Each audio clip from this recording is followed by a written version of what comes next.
Hello, everyone. Welcome to today's episode of Astrology Now, where we dive deep into the celestial happenings that are shaping our world.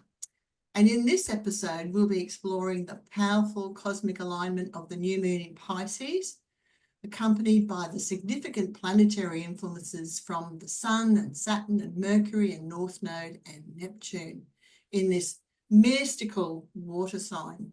So whether you're looking to harness this energy for personal growth or creativity or healing, today's episode, we're going to talk about how each of these planetary placements can influence your journey.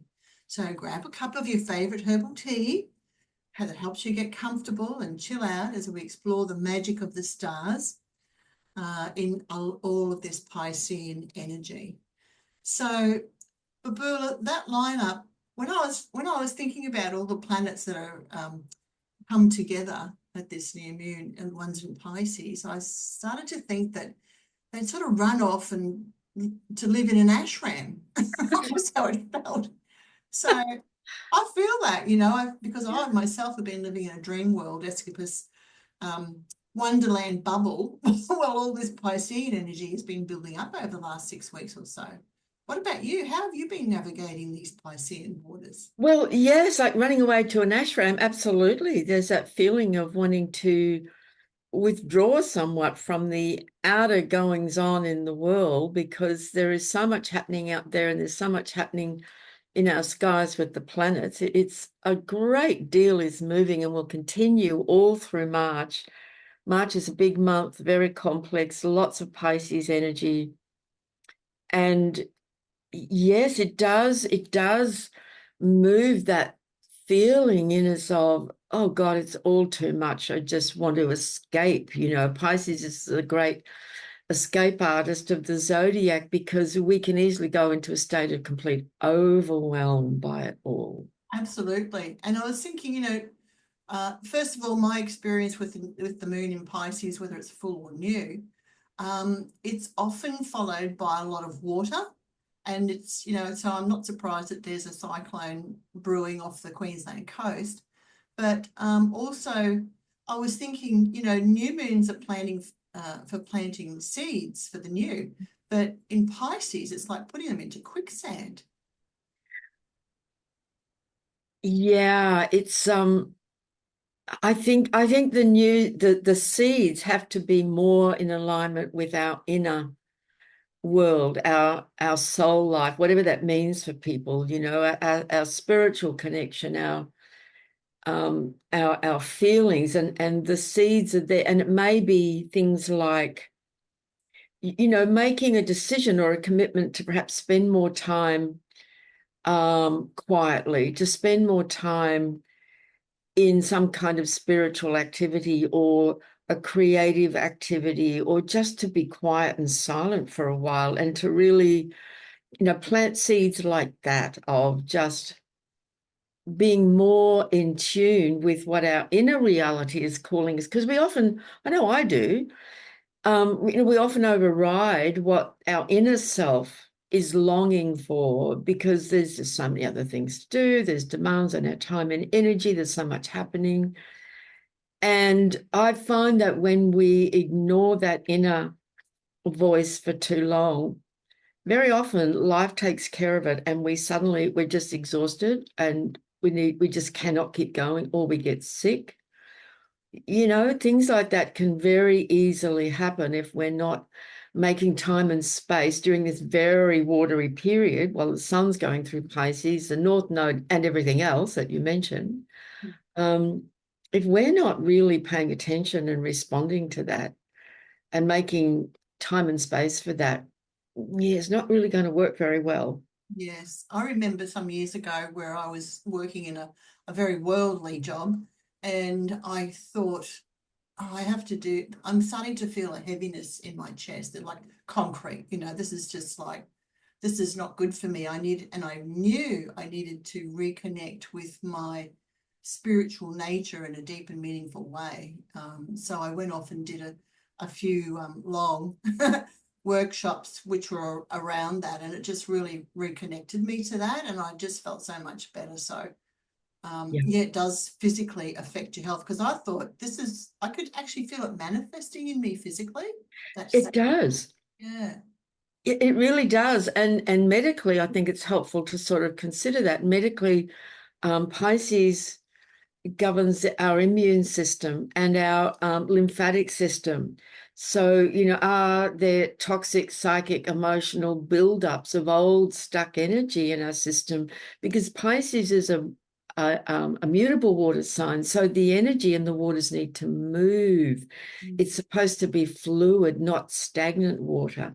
yeah. And how are we releasing through tears, through movement of our body, and in Pisces, exercise is often things like just going for a nice long relaxed walk in nature, or swimming, Mm, or doing yoga or tai chi, moving the energy to keep the fluids in the body moving. mm, um or yeah, we can be much more prone to problems associated with low immunity. The feet are also important. Are we taking care of our dear feet, that carry us around? And, just like stop and just feel your feet. What's going on with your feet? How do they actually feel? And often they need some attention and some good massage, or soaking in, warm water or something, just to. Well, I went off and had a pedicure, so I felt so much better after that. Right. Well, one of my favorite things to do is lie on the floor or on my bed with my legs up the wall and just let all that energy drain back down from the feet. It's so deeply relaxing. Isn't it curious that Pisces rules the feet and toes, feet, and that's what we use, to escape or to be present. Yes, exactly. Exactly. We're standing here on our feet present, or we're running away. Yeah, exactly. Yeah. And we've got all sorts of techniques for running away, haven't we? And avoiding and addictions and so on, just to try and get through the day and cope with life. That's a strong tendency in Pisces. Yeah. I think for me, I tend to binge watch things. Yeah, That's I can just escape into that fantasy world, exactly. and I've been doing a lot of that these last 6 weeks. Yeah, and Pisces rules film and imagination, and movies. And as the sun is moving into Pisces, I had this very strong, I love movies, and I haven't been to the movies in ages. And I thought, what am I doing? So I've actually got a plan. I've already started to go and see as many movies as I possibly can while the sun's going through Pisces. Very good. Yes. Just as it's a beautiful thing. So everyone might have whatever it is that they know they really love and they don't make enough time for because we're so busy dealing with everything else. Yes, exactly. So I guess we should start talking about the actual new moon. Yeah, let's do that. Okay, so I'll let you run with that. All right. So just as a prelude, as we're talking now, some days before the new moon, Mars is just turning direct after 10 weeks in retrograde motion, Yes. and it's turning direct in Cancer. And I'm bringing that in because that's quite relevant, because Cancer is another water sign like Pisces. So Mm, we are awash at the moment. yeah. And so it's turned direct at 17 degrees of Cancer, right in the middle of the sign. And so some people might be starting to feel like, oh, I can feel like my energy's coming back a bit. It's moving again. Because in this last week, while he's been stationary in Cancer, it can have felt it for many, and I've felt it, like the energy has felt a bit dead and stuck.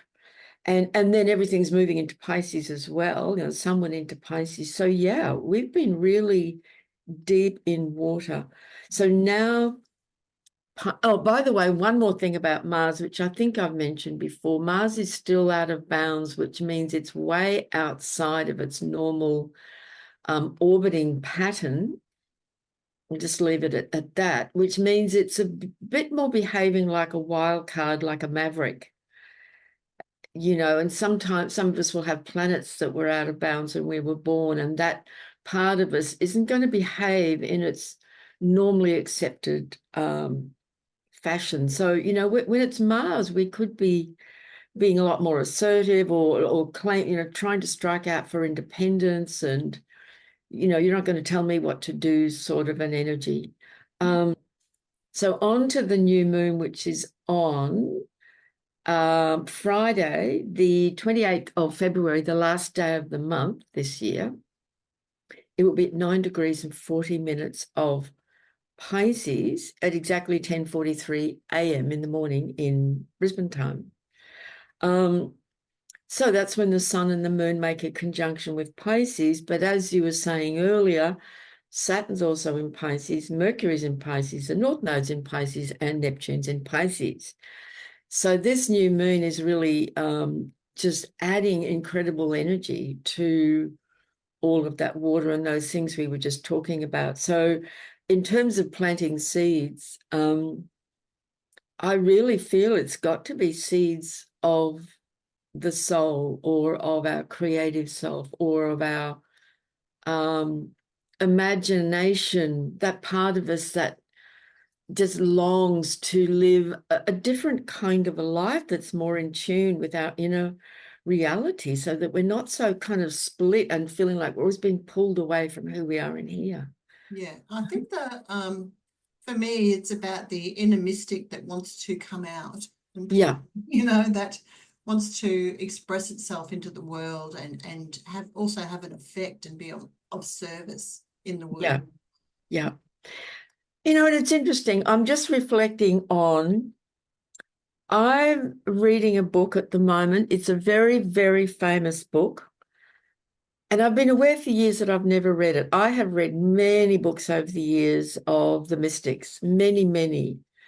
And this is the autobiography of a yogi by Paramahansa Yogananda.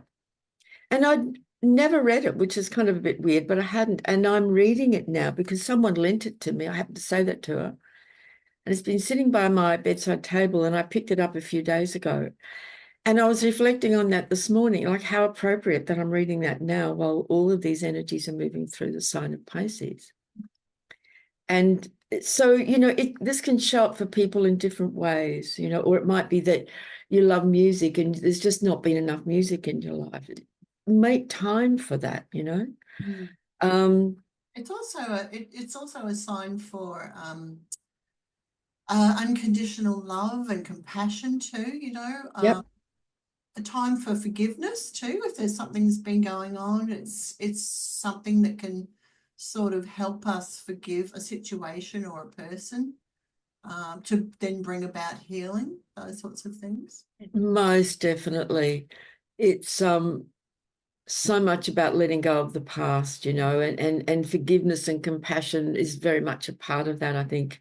Yeah. Absolutely. And because we're all collectively now in this period, leading into 2026, where there is such a focus on Pisces with the North Node here now for about well over a year, and Neptune making his last movement through Pisces and Saturn coming through, setting up for a very new phase next year when there's a big focus on Aries. So it's just that right now, what is a major theme for this whole year is very, very, very present.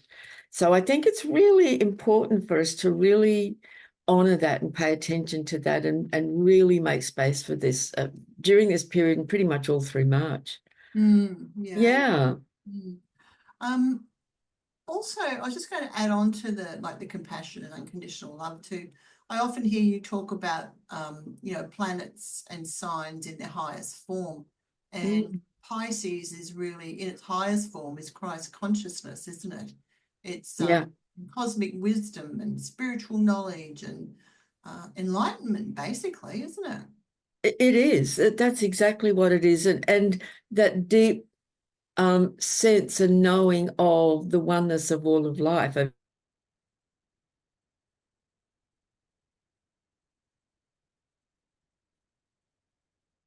That's what they directly experience. Mm. So that's a big journey over many, many lifetimes. But I think with such a focus now on Pisces, we can get glimpses of that if we're making time to tune in and pay attention and to quieten down, quieten the mind, slow down the hectic, crazy pace of life. And we can have moments, we can have glimpses of those moments of just pure love or pure compassion or pure bliss even. We all have moments like that, don't we? Just seeing something really beautiful in nature or in meditation, those spaces can open up for us, but we have to make space for it. Yeah, and I actually think we need it because it's really hard to see where these soulful themes fit into the world right now with everything that's going on. And but I think that Piscean energy, and I think that maybe that's why we're getting a whole load of it at once, is so the steamy emotions and the urge to war are sort of pacified and soothed and maybe healed a bit. Yes, yes, absolutely. Absolutely. Like a Because balm, isn't it? it is a balm.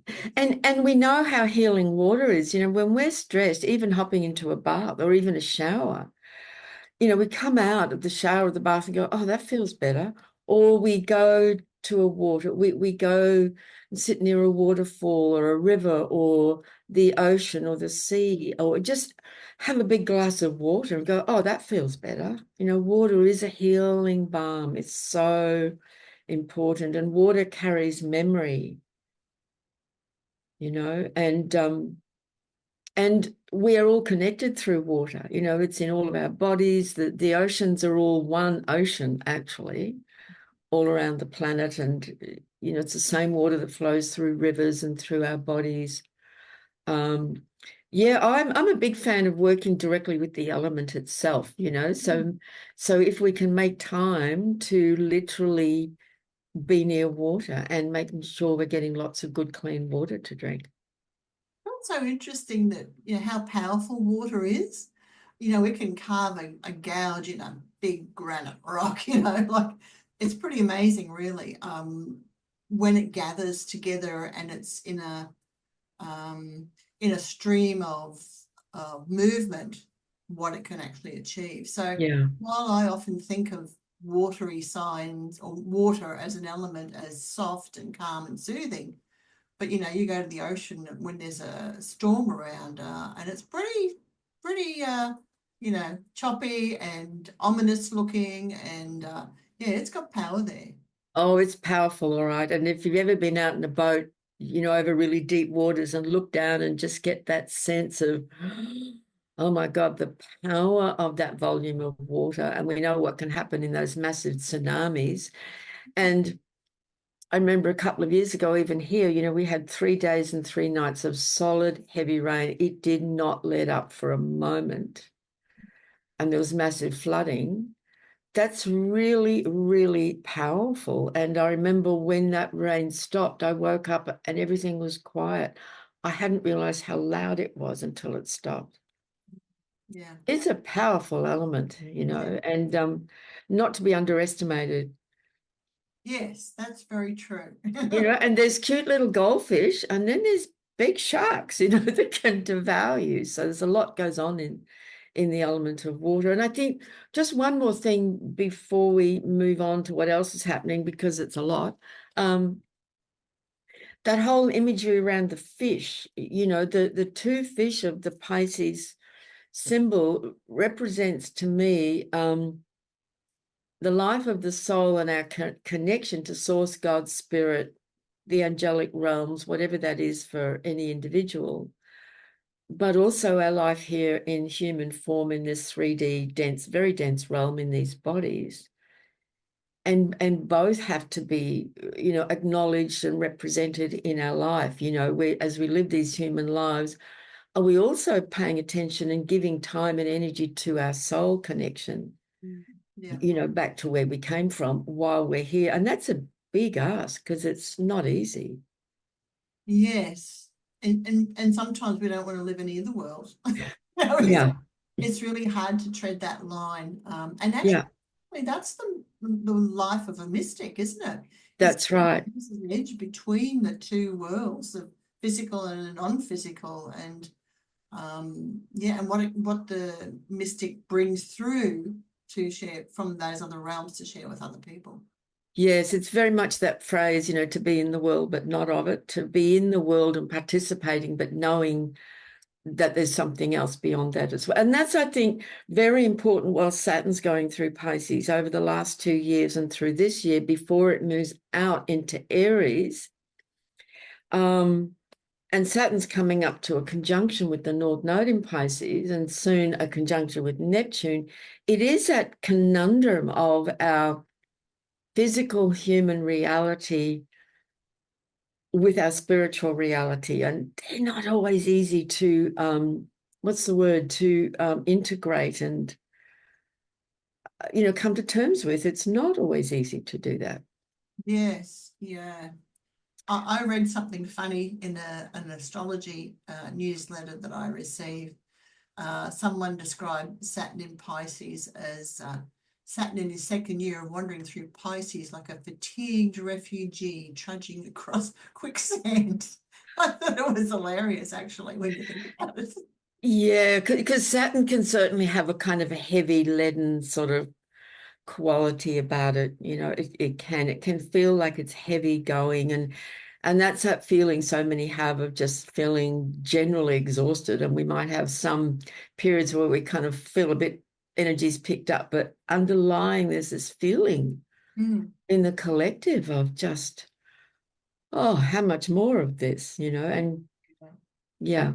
And that's where I think like you said before, where you've got to connect with your inner soul self, because that's what helps you navigate through all of that, through everything, all the difficulties and harshness of the real It world. does. Yeah. Yeah. So that's a big conversation about all of that theme, but it's like that's what we're all in right now. And so moving on this new moon, there's something very important happening with Venus. Venus is now parked herself at 10 degrees of Aries. So she's in a stationary position because she's about to move retrograde. She's about to turn and move back through those first 10 degrees of Aries, and she will go back into Pisces. So she will get to 24 degrees of Pisces on the 13th of April and begin to move forward again. So we are coming into a 6-week Venus retrograde period, starting in Aries, but moving back into Pisces. So like if a planet moves, and it's going to be a lot of this over the coming 12 months of planets moving through the last degrees of Pisces, coming into early Aries, which is a very different energy, of fire and the new and enthusiasm and let's go. And then, oh, no, let's go back into the waters of Pisces. And they're just like a number of planets are doing this and they're crossing each other, and it's very complex. And I think there's no easy way to say what that means, because it's very complex. All those planets, Mercury will do it, Venus is doing it, Neptune will do it, Saturn will do it. Yeah. So Venus is retrograde. She's retrograding through some emotional terrain, really. Yeah. And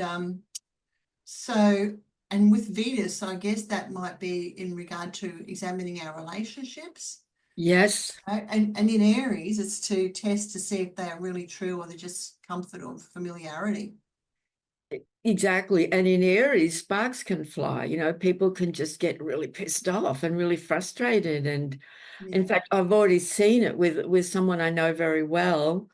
Sparks are already flying there, like something's come up in this particular couple's relationship. And isn't it interesting that, she would represent Venus, for example, but it can be the man too, who's just going, that's it, I've had enough of this. We have to sort this out, or I can't continue.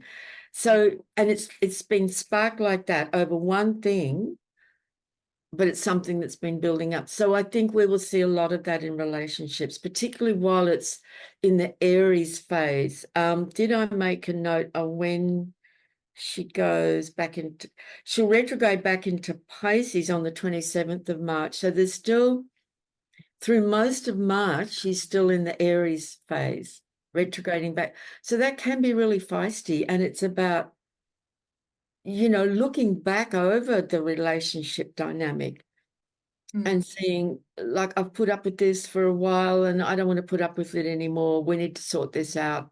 Or, Yeah, yeah, yeah, yeah. Well, Aries is that Aries energy. It wants us to embrace our true self and claim our worth. that's right. So, but in relationships, that's not always easy.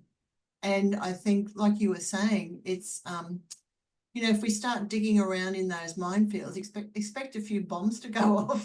Exactly. Sparks to fly. That's exact. And Venus, of course, is also the primary money planet. So sometimes money can be the issue in the relationship, which is often a hot thing in relationship. Yeah. Anyway, money might be part of the issue. And I think, I was just sharing this with someone yesterday. While Venus is retrograde, we need to be a bit careful of our spending. In Aries, we can be very impulsive and then later think, what was I thinking when I bought that thing? Or we just might purchase things that don't work properly, or, clothing that didn't really fit, or we find we never wear it, or so we need to, and then Mercury before too long is going to turn retrograde as well in the middle of March on the 15th. So yeah, we need to just be really careful about choices we make. But of course, Aries nature is impulsive. It just is impulsive. Yeah. With Mercury in Aries, I mean that's sort of um in a way helps us pluck up the courage to have difficult conversations, doesn't it? Yeah, Yeah. And those that's conversations that we've been putting off, just like you were saying with that's right. And Aries is a sign that will tend to just dive straight in. yeah. And yes, and so when planets turn together, and particularly an inner planet like Venus and Mercury, they're only in retrograde for a relatively short period of time. With Mercury, it's 3 weeks. With Venus, it's 6 weeks. Um, but and they're both doing this pretty much around the same time. And it's interesting that they make this turn very soon after Mars has turned direct. Yes. So, and Mars and Venus have a great deal to do with relationships because Venus is the feminine principle and Mars is the masculine principle. Yeah. Um, So so yeah, that Aries sort of you pluck up the courage to say something, or someone will say something to you pretty sharp, and you'll go, "Where the heck did that come from?" That yeah, slap in the face. yeah. So very interesting. The other thing, of course, about Venus turning retrograde, it's many people will be aware of this because in recent years, a lot of deep work has been done on bringing this information about the Venus cycle forward in astrology. And when she goes through a retrograde phase, she changes a lot because she's going to retrograde back past the sun. And when Venus retrograde and the sun meet and form a conjunction, it forms what we call a Venus star point. Hmm. And so 8 years ago, there was a Venus star point pretty much at the same degree of Aries. And these star points form a 5-pointed star, a pentagram. And they're very, very important and significant. The other thing about it is Venus is currently the evening star. She's in the western sky after sunset. As the sun moves forward and Venus turns back and they meet and cross, there's a period of time where Venus is no longer visible in the sky. Mm-hmm. So Venus, the light, she to me represents the light of the heart. She is the love light. She's now down in the underworld. So we go through this period in a Venus retrograde phase where Venus and the Venus part of ourselves, our heart, our sense of love and what we value and what we appreciate, she's doing some deep inner work. So again, relationships can go through quite a lot during that period. It's sort of in the middle. It's around about 10 days around this conjunction with the sun. And the Venus star point I'm trying to find one. Here we go. Is on the 23rd of March at 2 degrees of Aries.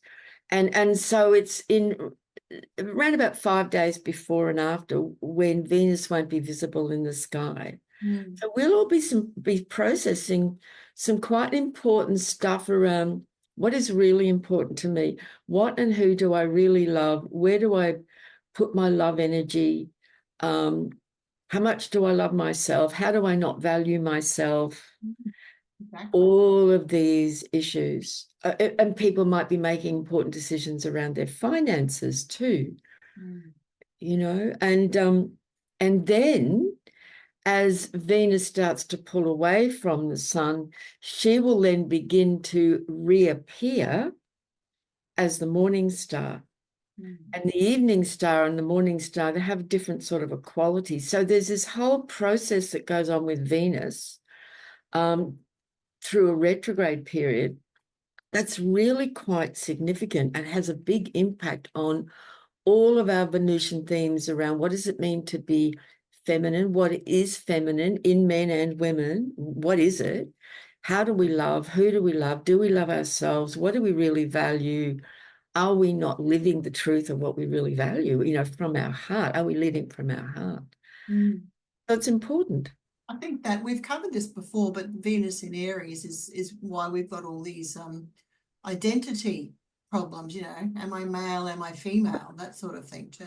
Yeah. That's right. Mm. That's right. And what does that look like? And we're all a mix. Yeah. And what You does know, that, yeah, it mean to be a woman, and what does it mean to be a man in the world with Aries in the world? Yeah. yes, yes, yes, exactly. And and brings us back to Mars, the ruling planet of Aries, in a very feminine sign of Cancer, Mm. now turning direct. So it's very interesting. And while it's in Cancer, of course, that can be a lot going on in people's family life and home life and, with children or parents, the mother, that kind of thing as well. Mm. So, yes, I guess we should keep going because there's a lot to say. Well, there is, but there's some things that we skipped over too. Well, I think Yeah, yes, I was going to just briefly mention that going back to the new moon, it's Jupiter square the sun and the moon in Pisces too. So it's going to magnify all that Piscean energy, um, the it's going to affect and that Piscean energy, and it can affect our judgment. So there's a whole lot of other. I mean, it's not just that. It's like wow, it's like add Jupiter to the mix. exactly. That's a really great point because, Jupiter is the older traditional ruler of Pisces as well. And Jupiter knows no boundaries, and Pisces is completely without boundaries. Yeah, And, Jupiter's all about expansion. And in Gemini, it's a busy mind, busy, busy, busy. It's a very, people with planets in Gemini, since the middle of last year, they're saying all the time, like, oh my God, I'm so busy. yes, Yes, because Jupiter's really like just ramping that energy up of communication and people. It's just a lot going on. yeah, And square to Pisces, it's it's the busyness of the mind and social interactions and communications with the longing and the desire to take a break from all of that and just find some peace and quiet. yeah, yeah. Definitely. And it's all Yeah, for me, I've also felt very unmotivated. I've just wanted to dissolve into just go away. I mean, I don't want to do anything. that's right. And yet the outside world keeps coming in through all the emails and the phone and the constant. Exactly. It's just been Exactly. overwhelming. It Overwhelming. is overwhelming. Yeah. Yeah. It is a lot. Yeah. All right. So then so the 2nd of March is the Venus retrograde day. Mhm. And by the way, the day Venus turns retrograde, she's also conjunct the moon Oh, okay. at 10 degrees of Aries. So again, so that's a very strong point. And I just wanted to throw in the Sabian symbol for that very degree is the president of a country. Mm, A mm. lot going on with world leaders right now. Yes, A definitely. lot. Yeah. So I thought that was interesting. And this is Venus in Aries, a sign of war and leadership and conflict, and Venus wanting to bring a bit of calm and heart energy and more an energy of negotiation to that. So, could be very interesting to watch that one. Mm. On the 3rd of March, Mercury makes a conjunction with Neptune in the morning, which is at 28 degrees and 57 of Pisces, almost at 29. But then later that same evening, Mercury will exit Pisces and go into Aries. Mm, mm. So our mental energy should get a bit of a kickstart, from the evening of the 3rd and the following period. Just it's more of a fire energy of, okay, let's go. Yeah. So it's, But oh, sorry. now go on. Like it's going to quicken our thoughts, Yeah. initiate conversations, sharpen our focus, that sort of thing. Yeah. And the mind might suddenly just feel more clear and have a more of a sense of, direction, because in Pisces, the mind is sort of just drifting off in all sorts of directions. Dream. What is this? Yeah, like, do I have to really use my mind right now? I don't really feel like it. I just want my mind to just be free to drift and move wherever it wants to go. So in Aries, it's let's get more clear and direct. Yeah, that Piscean energy too. I was thinking it's the urge to merge. I love that phrase. Yeah, And but you can sort of get lost in the woo of it all, can't you, when you in that sort of thing. So Aries is more, okay, get focused. This is it. that's right. Yeah. That's right. Um, but then moving forward, there's a bit of a gap for a period where there's not a great deal happening astrologically. On the 12th of March, Mercury will make a conjunction with Venus retrograde at 8 degrees of Aries, but there'll also be the conjunction of the Sun with Saturn at 22 degrees of Pisces. So we've got the Aries Pisces theme again. Mm. Pisces, emptying out, releasing, things falling away, coming to closure. Aries, new beginnings, let's go. It's a very complex story this year, particularly over this first 4 months or so of 2025, with so much going on through that Aries Pisces energy. It's complex. You know, a tell for me is always what comes out in movies and shows, as to Yeah. where the collective is either going or thinking really, Yeah. or where we're being directed, Yes. Yeah, exactly. So Yes. what's the Yes. narrative that's coming out? That's right. And what kind of messaging is coming through Yeah. uh, those media? That's right. Because, film is ruled by Pisces, and Yeah. Pisces is the collective field. Mm, That's right. Um, and most filmmakers usually they have quite a bit of Pisces in their chart. mm, mm. Yeah. Um, Yeah, so it can all feel very chaotic and like we're all at sea and like one day it's this and the next day it's that and in the morning it's like this and the afternoon it's like everything's moving. Um, so this then brings us to the full moon on the 14th of March, which happens to be a lunar eclipse. So March is huge for many reasons, and one of the reasons is eclipse season. Mm. So the full moon on the 14th is a lunar eclipse. And on the 29th of March, the new moon is a solar eclipse. So we have the Venus retrograde, Mercury retrograde, the Venus star point eclipses. And at the end of the month, something else really important happens, which we'll get to shortly.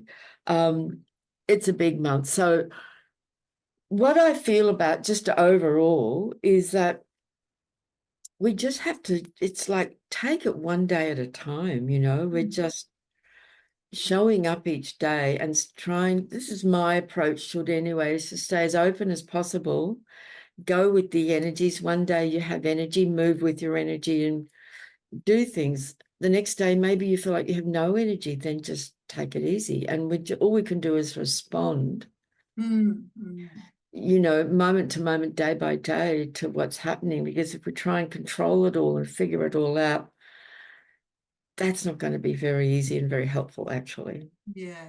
So if we sort of, you know, navigating through all this Piscean energy in the wash, Yeah. you know, it's sort of tuning into the depths of our own presence, you know, Yes. without sort of getting lost in that wash Yes. and not losing touch with reality Yes. and not wanting to escape every day. Yes. And it can be as simple as, you know, that word presence that you use. Like it can be simple as just coming back to, well, here I am right here. Yes. In this moment, here I am, whatever's going on around us, you know, and we forget in the midst of some issue or a drama or an event that's going on. But as soon as we remember just to come back and be present right here, right now. Yeah, I often think of that in the here and now, you know, that phrase by Ram Dass. What was that book he wrote? Oh, It's just called Here and Now, I think. might be. I don't know. Yeah, and Eckhart Tolle, you know, it's can we just be present with whatever is happening? Because a lot will be happening through this period. And there can be periods of this where it can all feel very chaotic and like things are out of control. Yes. Yeah. And I think we have to be very careful that we're not, the word influence keeps coming up in my thinking while we're talking, you know, and it's a great time for influencers to launch themselves on a platform, but we have to be careful about what influences us. Yeah, So we stay true to that inner presence. yes, that's right. Coming right back here. That's right. Because there's so much going on out there. And yeah, it is like that, isn't it? It's like there's these tides of influence pulling us this way and pulling us that way. And we've all been manipulated for so long as a collective. Now everyone's going to think this, and now we're going to get them all to think this and believe that. Just like these big waves of energy, and we have to shake ourselves awake out of that and Yeah, and be come back to, yeah, yeah. be aware of when things are inserted into our thinking and doing and behaviour. Yes, yes. What some call the dream spell. And I love that phrase. I think it says it perfectly. Yeah. Yeah. Like the magician, you know, just, yeah. I'm glad you said that because I was thinking how this relates to the magician card in the tarot. Exactly. Yeah, yes. You know, he waves his wand and everyone sort of then goes there. Yeah. So that's a big part of Pisces. You know, we are sucked into this fantasy of something that's not real. You know, what the Indian mystics always call Maya, it's all an illusion. And a film is an illusion. And we, you know, I love movies and going to a movie and to be absorbed in something. Yeah. And but it's not real as long as we remember that it's not real. Yeah. Yeah. It's Yeah. really helpful. So well, Yeah. out of all this, I'm getting walk to the beat of your own drum. Yeah. Yeah. Yeah. And there's the Aries message, isn't it? Yeah. Yeah. Yeah. Oh yeah, so interesting. So I just wanted to quickly so that's the first half of March. You know, it starts with the new moon right at the very end of February, on the last day of February. And then right in the middle of March, we have the full moon lunar eclipse in Virgo, opposite Saturn and Neptune in Pisces. That will be a very interesting eclipse. That particular lunar eclipse will be visible all over North America. That will be followed by Mercury turning retrograde on the 15th at 9 degrees of Aries. Sun makes a conjunction with Neptune and then moves into Aries at the equinox on the 20th of March. So we have the equinox point as well. On the 23rd of March, the Venus star point, when the sun makes a conjunction with Venus retrograde in Aries. On the 27th of March, Venus retrograde moves back into Pisces, makes a conjunction with Neptune, and the black moon Lilith moves into Scorpio on the same day. Ooh. But I mean, there is a lot going on. Yes. And so that's why I keep saying, like, it's just day by day, just show up day by day. And then on the 29th of March, and by then the Venus will have begun to reappear as the morning star in those last days of March. We have the new moon solar eclipse at 9 degrees of Aries. So Venus turns retrograde at 10 of Aries, Mercury turns retrograde at 9 of Aries, and the solar eclipse is at 9 degrees of Aries. Mm. So anyone with a planet around that degree of Aries is going to get a lot of activation through the month of March. And then we can't finish this conversation without mentioning that one of the biggest events of 2025, drum roll please, is that Neptune will move out of Pisces on the 30th and sit at 0 degrees and 0 minutes of Aries. That's huge. Mm. Mm. So the whole of March is kind of leading us towards that Neptune movement, crossing that very important line from 29 of Pisces to 0 of Aries, right at the end of the month. Need we say leaves us kind of speechless, really, doesn't it? Where do you go from there? Yeah, wow. But I think in the second half of the year, it's going to be much more smooth sailing, I think. And there's going to be fallout we have to deal with from all. Yes. But my feeling, and I've looked at some of the astrology, although I don't have your skills to look for to understand it all, but I think it may not be as bad. I think, Cheryl, when the sun goes into Aries at the equinox, that's always a very important moment every year. It's for astrologers, that's our new year. Yeah. And as it comes out of Pisces, even though there's still a lot going on in Pisces, the sun will have come out, and the sun represents an energy of vitality. In medical astrology, the sun is about our vitality. And for Piscean people born with the sun in Pisces, they often struggle with their energy and they need a lot of downtime and quiet time. But Aries people, and I know lots, they are charged with energy. Yes, definitely. They've got lots of batteries and they just go, go, go. So that will be a real shift, and I think that will be very helpful. So I just recommend everyone just to get some rest while you can. Yeah. So as the year unfolds, though, in the second half of the year, do you sort of see it as being a little smoother or not? Yes, I think March is like the big one, and April as well. I was seeing this at the start of the year, like the first 4 months in particular are very, very important and very significant. And just look at what's happening in the world politically, like a lot has happened really fast, and in people's own lives as well. Things won't be quite as dynamic and fast moving, although there's still a lot to come. In the middle of the year, Uranus will start to move out of Taurus and go into Gemini. Jupiter will come out of Gemini and go into Cancer. So there are still some things to come, but it's very it's like this period a lot is just shifting, a lot is changing and shifting for everybody in all sorts of ways, in our personal life and in the outer world. Yes, yeah. And I think, that second half of the year, it's experiencing the dust settling. And we're sort of, and I think we're sort of adapting to the new that's right. energies, that have come in. Interesting times. Yeah. Don't want to be anywhere else. No way. That's right. Yeah. Well, thank you for all that information. That's it's a lot to process and chew on, and Mm. yeah, it'd be very interesting. Um, navigating our way through the Piscean energy. Well, there Yeah. you go, folks. That's what we're going to be swimming through.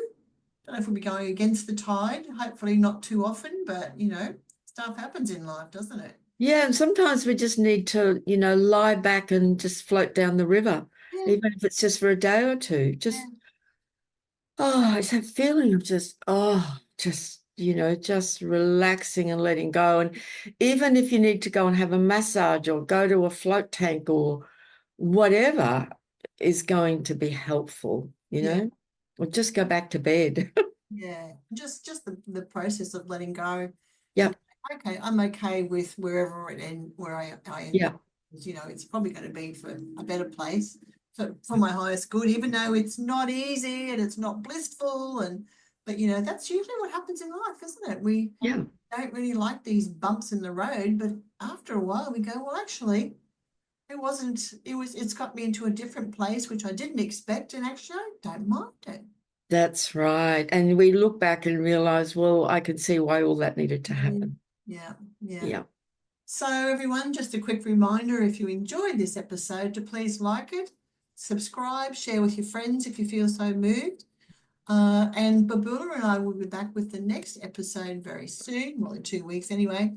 So until then, put your water wings on, float Just down, about to say, get your flippers out. float down the river, and enjoy yourself. Let Yeah. some stuff go. So, Yeah. Book a holiday for a week. Take a week off, cancel some appointments. yeah. Yeah. All right. Well, thank you again, Babula. It's been You're great welcome. as usual and very, very full of insights and a lot of knowledge. So thank you very much. You're very welcome. Thanks, Cheryl. Okay, everyone, we will see you and very soon. So bye for now. Bye.